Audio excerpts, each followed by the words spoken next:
Every night, Mira would listen to the stars. She didn't know how it started. Only that when her eyes closed and the world fell silent, she could hear them singing. Not in words. Tones, soft, silvery melodies that echoed through her dreams. At first, she thought it was just her imagination. But each night, the songs changed with her feelings. When she was sad, the music was gentle and low, like a lullaby through a closed window. When she was happy, it sparkled and danced, like bells in sunlight. One night, after a difficult day, she whispered into the darkness, "Why does no one understand me?" The stars replied with a harmony so tender, it felt like someone holding her hand from far away. In her dream, she stood beneath a sky alive with constellations, each one humming a truth she had forgotten.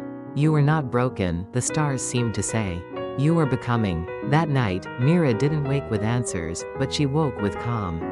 And from then on, whenever the world grew too loud or confusing, she would close her eyes and listen. Because somewhere between sleep and sky, the stars were always singing.